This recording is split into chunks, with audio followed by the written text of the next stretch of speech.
So, Greg, let's talk a little bit about Cook City here. Um, so, there have been some wolf sightings around Cook City just recently. I mean, this is kind of beyond the wolf that was shot there, but there have been some recent sightings there. Um, and there's some concern among residents. I understand. What have they told you? So we had a couple weeks ago. There was a pet dog, an older dog that the owner let out in the morning, and or it was still dark, and it was attacked by a pair of wolves, and subsequently died of its injuries. And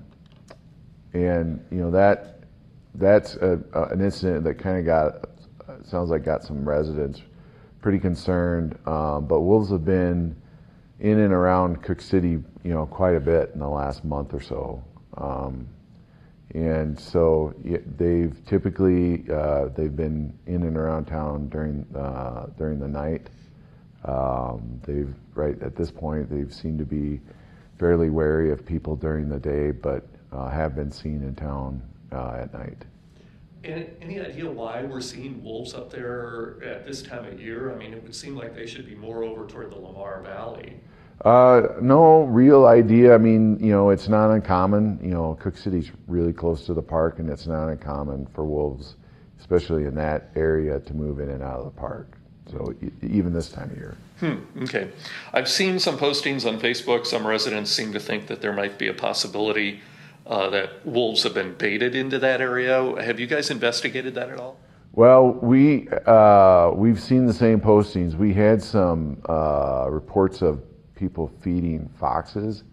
We went in and investigated that, and it wasn't true.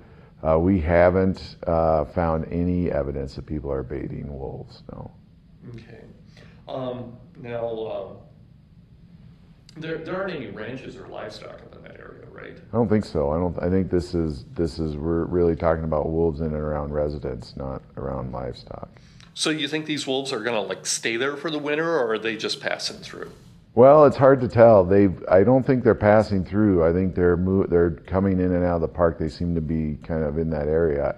Hopefully, they'll decide to frequent another area, and the concern can die down, and we can have a regular winter up there. Mm-hmm. Okay. How are you communicating with the residents here? There aren't a lot of them, maybe 150 or 200 or so. Are you holding meetings, or what are you doing? Well, we've been up there. We've had a presence up there quite a bit, and we've been talking to people, wardens and our wolf biologist specialist up there, Abby, and our wardens have been talking with folks.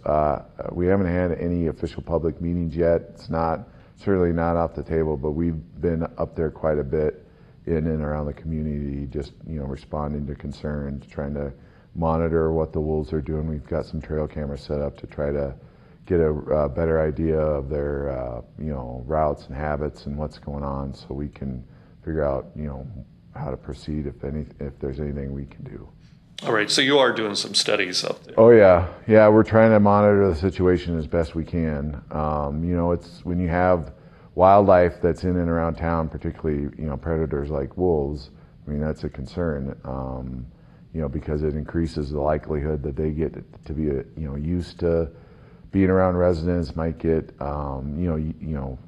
get a food reward if they find dog food on a porch or something like that. That's not real common with wolves, but these wolves obviously are a little more comfortable than the typical wolves being in and around communities. And our the next big concern is if they start to show signs of being comfortable approaching people or something like that, then that's a real concern for us. What do you do then? Well, we don't really have a choice in that matter. I mean, we don't like to be in the position as an agency to kill wildlife, but if it's a mountain lion, if it's a bear, if it's a wolf, and they start approaching people, we don't have a choice. We're gonna have to use lethal measures at that point. You wouldn't look at relocation at all?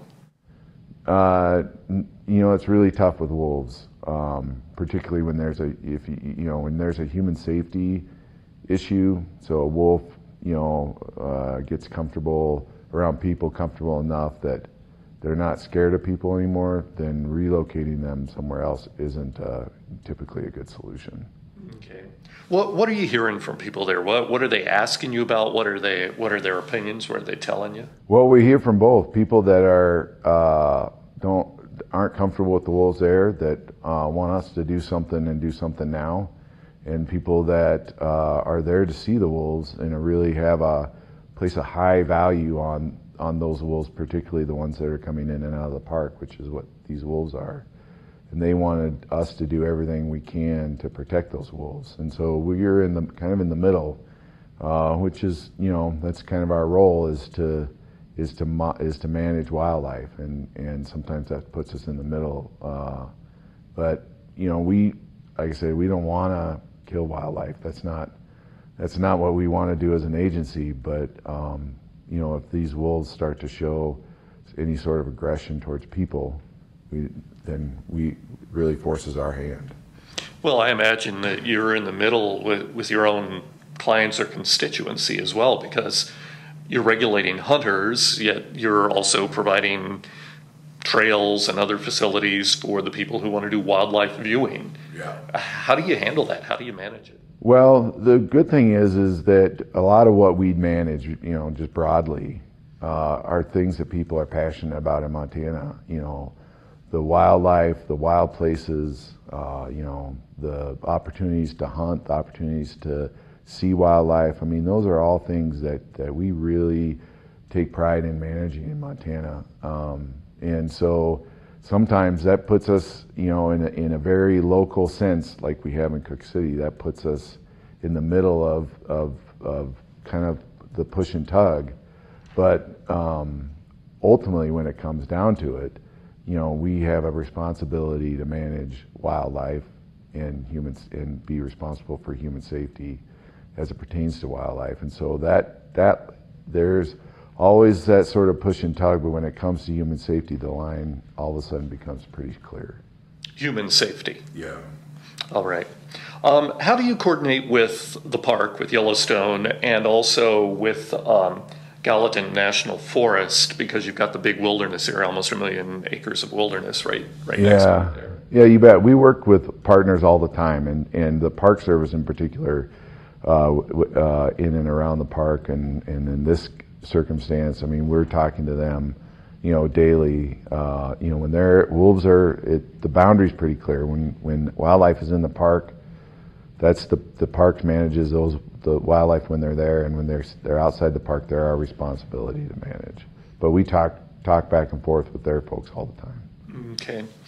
How do you feel about this proposal from a Bozeman lawmaker to create a buffer zone around the park where there would be no hunting? Yeah, I don't have really any opinion on it.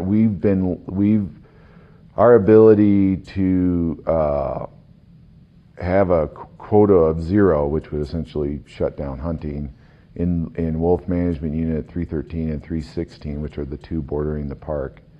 That's limited by legislation. So legislation that has been passed previously has said that you can't have a quota of 0 in those two districts. So we can't, in effect, that prevents us from creating a buffer zone.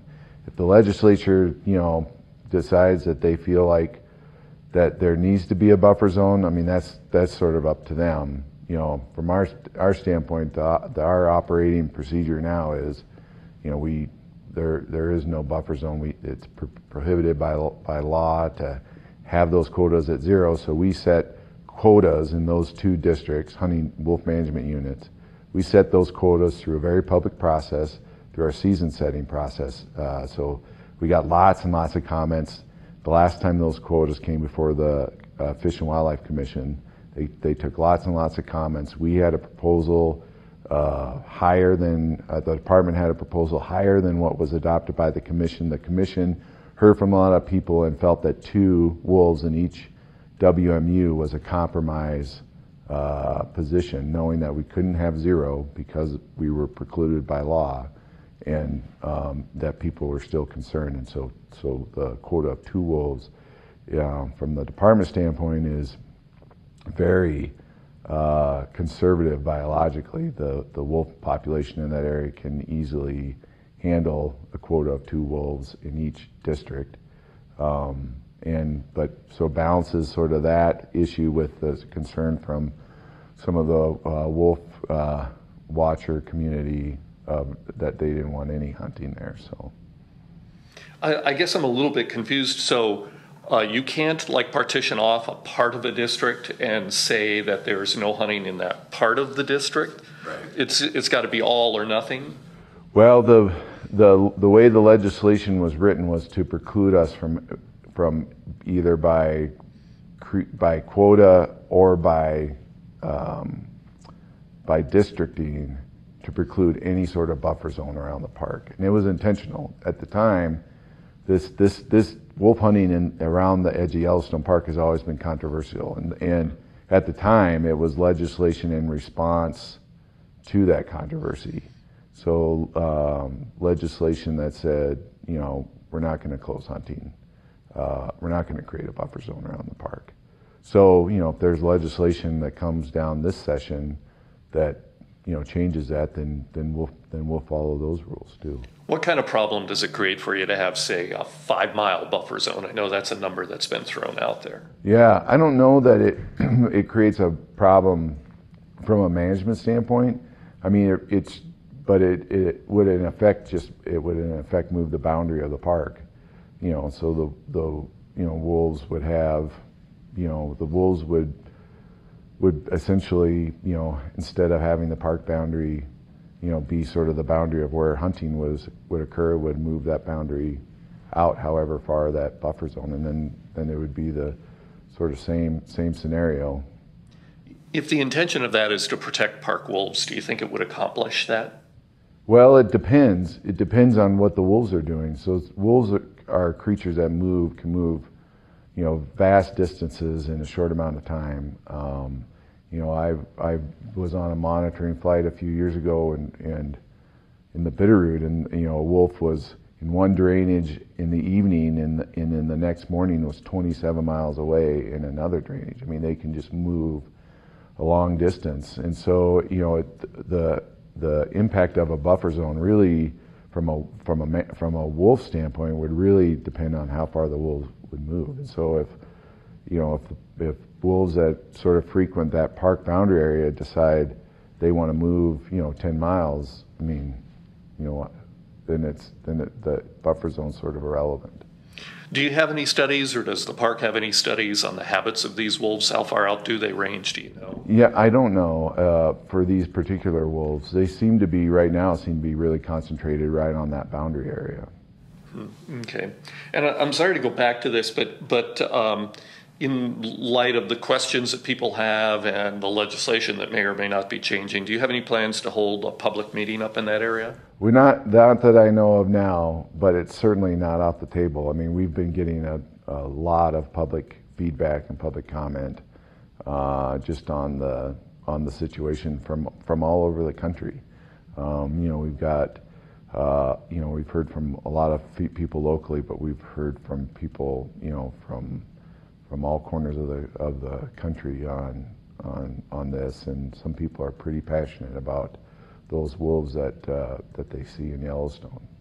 Does that put a lot of pressure on you and on your managers? Well, I mean, it's maybe, but I go back to the fact that it's tough now, but it really represents just the passion people have for the resources that we manage, and that's not a bad thing. It's not a bad thing to be an agency that is managing resources that people really, really care about, because they care about what you do, and it's tough. There's tough decisions to make sometimes, and sometimes that really upsets people, but it's not a bad thing for the public to be engaged with what we're doing.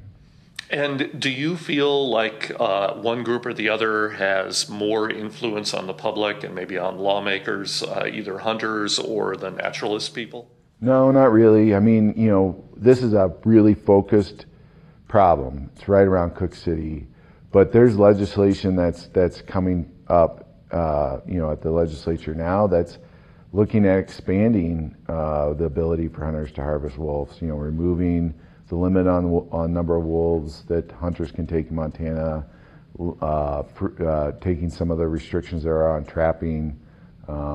There's potential legislation that would allow hunting at night, and so we have both sides of the issue. I think are pretty well represented in the public debate right now.